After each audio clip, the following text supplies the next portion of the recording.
નમસ્કાર, આપ જોઈ રહ્યા છો સંદેશ ન્યૂઝ અને નમસ્તે ગુજરાત સાથે હું છું પ્રીતિ।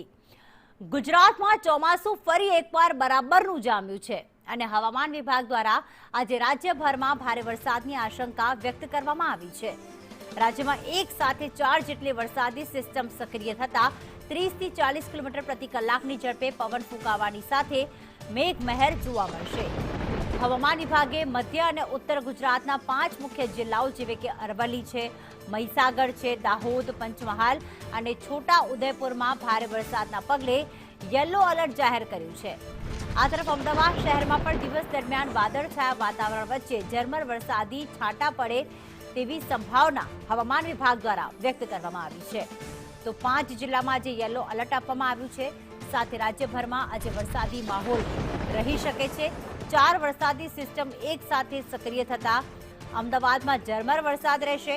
હવામાન વિભાગ દ્વારા વરસાદની સંભાવના વ્યક્ત કરવામાં આવી છે। અરવલ્લી, દાહોદ, પંચમહાલ માં આજે યલો એલર્ટ આપવામાં આવ્યું છે, ત્યાં વરસાદ રહી શકે છે। રાજ્યમાં ફરી એક વખત મેઘમહેર જામી। ન્યૂઝ રૂમથી દિવ્યા ચૌહાણ અમારી સાથે જોડાઈ ગયા છે।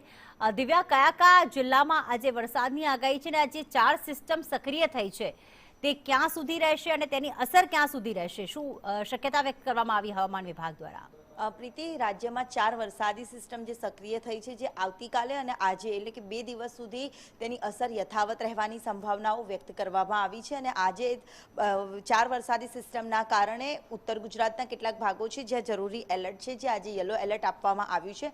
ત્યારે 4 વરસાદી સિસ્ટમ જે monsoon trough, western disturbance, cyclonic circulation અને અપર એર સાયક્લોનિક સર્ક્યુલેશન, આ 4 સિસ્ટમના કારણે વિવિધ જિલ્લાઓમાં આજે ભારે વરસાદ રહી શકે છે, જેમાં દાહોદ, પંચમહાલ, છોટાઉદેપુર સહિતના વિસ્તારમાં ભારે વરસાદની આગાહી છે। જ્યારે અમદાવાદમાં છૂટો છવાયો વરસાદી ઝાપટા પડી શકે છે।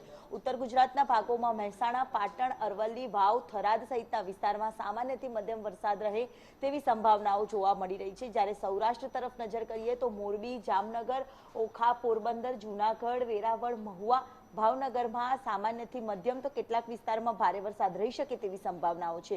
જ્યારે સમગ્ર કચ્છ પંથકમાં વાદળછાયા વાતાવરણ વચ્ચે ઝરમર વરસાદ રહેવાનું અનુમાન હવામાન વિભાગ તરફથી કરવામાં આવ્યું છે। જ્યારે હવે દક્ષિણ ગુજરાત તરફ નજર કરીએ તો દમણ, દાદરા નગર હવેલી, સુરત, નવસારી, ડાંગ, તાપી, ભરૂચ સહિતના વિસ્તારમાં આજે પવન સાથે એટલે કે 30 થી 40 કિલોમીટરની ઝડપે પવન ફૂંકાય અને વરસાદ રહે તેવી પણ સંભાવના વ્યક્ત કરવામાં આવી છે। એટલે કે 2 દિવસ રાજ્યમાં ભારે વરસાદ કેટલાક જિલ્લાઓમાં રહી શકે છે, જ્યારે સાર્વત્રિક વરસાદ છૂટો છવાયો રહેવાની પણ સંભાવના હવામાન વિભાગ તરફથી વ્યક્ત કરવામાં આવી છે। એટલે કે જે વરસાદી ઘટ 9% હતી તેમાં પણ હજી ઘટાડો થાય, વરસાદી ઘટ ઘટે તેવી પણ સંભાવનાઓ વ્યક્ત કરવામાં આવી છે। જી બિલકુલ, આભાર દિવ્યા તમામ વિગતો માટે।